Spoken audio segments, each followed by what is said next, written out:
I tell her all the time that I don't believe that she is monogamous because she can juggle. And she never fully feels, maybe it's commitment issues, but she'll be like 9 toes in, but the pinky toe out. Ooh. So she'll be dating someone and really like them, but still be swiping. And I'm like, it's because you're non-monogamous. No, maybe you're trying to like protect yourself from liking them too much. Yes, girl, I knew you were gonna relate with me. I do that too.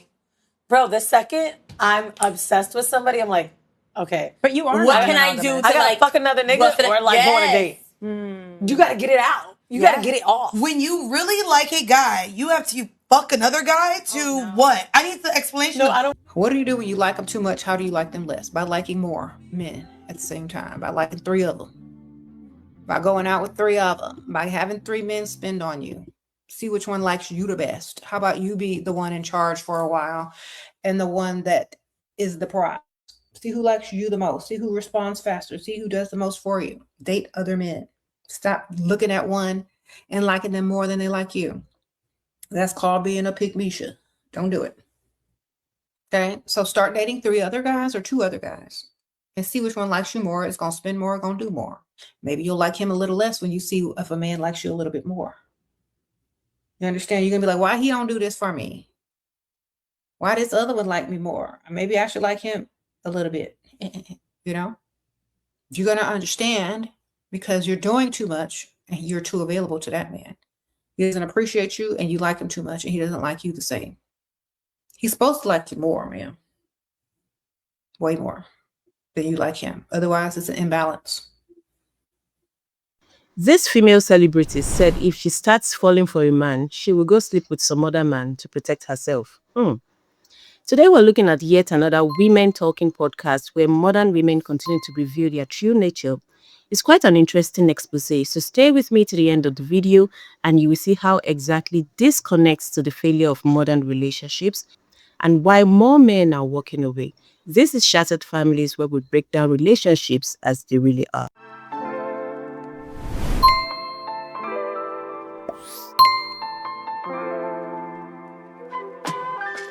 Date 3 men at the same time. Don't sleep with any of them. 3? Isn't that too much? Feels like a game. No, it's not a game. It's called having options. You're not chasing, you are choosing. When you put everything in one person too early, you start fantasizing instead of observing. You start ignoring red flags because there's no one else in the picture. So what should you do instead? Use this formula. Date up to 3 at once. Don't give your body away. Don't go exclusive unless he brings it up and earns it. Watch what he does, not what he says. Dating multiple men has taught me a lot about myself. Like, it really has. I've learned a lot, like, about what I like in a man, what I want in a man. It's helped me really narrow down those, like, character traits and, you know, the things that are important to me when I'm looking for a relationship. That has come from me dating multiple men. You know, I've dated a lot of different men, rich men, poor men. I've dated black men. I've dated one white man. But, you know, just like having that experience and having that variety has really helped to shape just my mindset when it comes to what I want in a partner. So I highly suggest date multiple men. Don't be out here just locking in on the first person that you meet. Date them all. Date them all. Have a roster. Until one of them don't play about you. I didn't say have sex with them all. I said date them all. Stop falling in love with the first person you go on a date with just because he bought you a seafood boil at Red Lobster and a couple shots of reposado. Okay? Have your roster. Minimum 3 to 5 people. Date them all until one of them give you exactly what you're looking for. Here's the problem with that statement and all the advices coming from these podcast clips. But before we talk about the problem, let's think for a second what that statement actually means. A woman meets a man, they connect, things are going well, and the moment real feelings start to build, she sabotages it. Not because, you did something wrong, or because she's trying to avoid getting hurt, and so she goes to have sex with some other dude or multiple men. Is it me that is not getting it, or please someone should make it make sense? A lot of dating advice online from women tell other women to diversify their dating lives. Don't focus on one man, date multiple men at the same time, keep your options open so you don't get emotionally attached. The idea is simple. If you are never fully invested, you never get hurt. And by doing this, the woman keeps her position as the prize. Some even argue that a healthy relationship requires the man to value the woman more than she values him. Otherwise, there is a power imbalance. So much so for female thinking because whoever brought this idea up. And to think that a lot of women follow this shitty advice like sheep heading to the slaughterhouse. Anyway, here's what these modern women are not understanding. Women are starting to ask the question, why don't men approach anymore? What? Because you become unapproachable. You become so entitled, so rude, so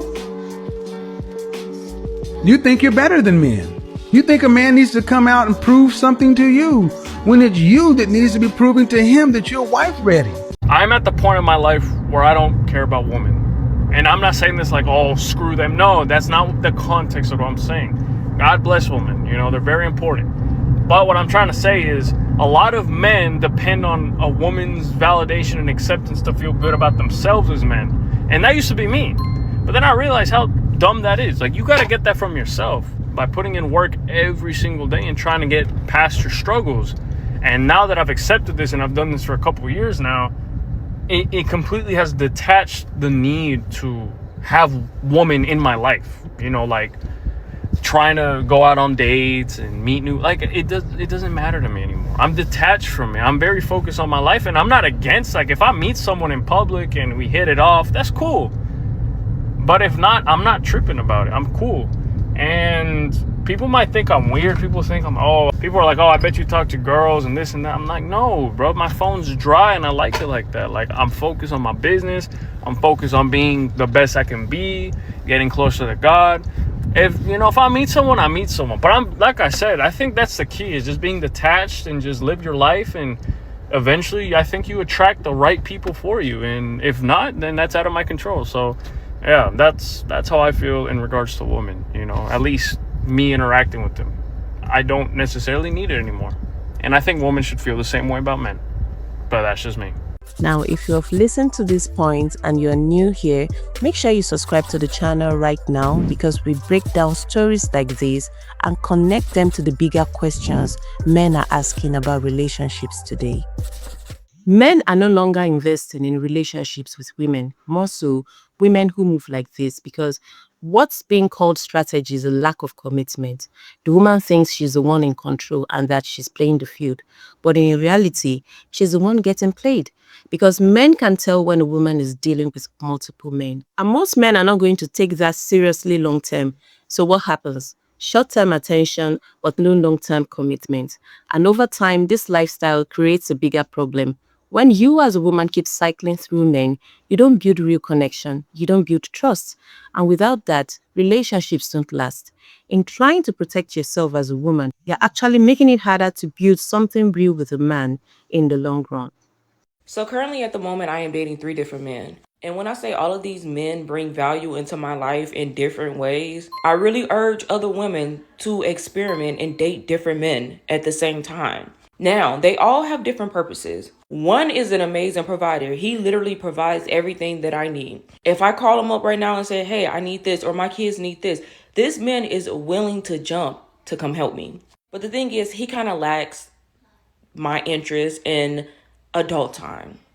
So that's where my second one comes into play. When I say he is an amazing friend, he is the most amazing friend in this world. But the thing is, he's kind of lacking in the providing area, but he provides in ways that are very satisfying to me. When I say he is amazing when it comes down to adult times, yes, I keep him in the back of my pocket. Then we have the last one, which is my older man. He's the one that likes to wine and dine me. He takes me out. We do a lot of fun things together. All he asks is for me to spend time with him. And whenever he wants to go out, I go out with him. We do a lot of shopping. I help him with groceries. Like, there are just things that he said he feels lonely, and I'm just there for companionship. We literally be sitting in his garden just talking. This man has taught me so many things. And he doesn't ask for much, and that's the beautiful thing about it. And ladies, when I say keep your options open, keep them open. Until one of them men get on their knees and they ask you to marry them, Baby, date them all because every man will bring out a different side of you. And yes, I will add on another man if another man comes around and brings value to my life. Logic gets thrown out of the window when female feelings take over. And what you're hearing in these clips, it's not just one woman, it's a mindset of most, if not all, modern women that is being normalized. To be honest, I think I like this women podcast because without it, a lot of men will still be walking around with the wrong assumptions about women. These podcasts are exposing patterns about the modern woman. And then women wonder why more men are stepping back from dating and marriage. Men have to pay attention and act accordingly because once a mindset like this spreads, it changes the whole dating game. The saddest part of all of this for me is that this is the advice younger women are listening to. So that before they even understand what a healthy relationship looks like, they are already being taught to treat it like a strategy. And then we wonder why things keep breaking down. Now, are all young women a write-off? No. But this is the mindset being pushed. You can see where it leads. Because then women build everything around options, control, and avoiding vulnerability and accountability. You never actually learn how to build something real. And when voices like mine push back, when we talk about responsibility, accountability, long-term thinking, and femininity in its real essence, it gets labeled patriarchy, oppression, anything but actually engaging with the point. And so the conversation never happens and the cycle continues and we have more relationships that never make it. That's how you end up with more shattered families. And so when you see men stepping back from dating, this is part of the reason. Not because they cannot compete, because it's really not a competition, but because they see the game for what it is. And when the game stops making sense, men don't play, they simply walk away. Don't forget to like and subscribe, and I'll see you in the next one.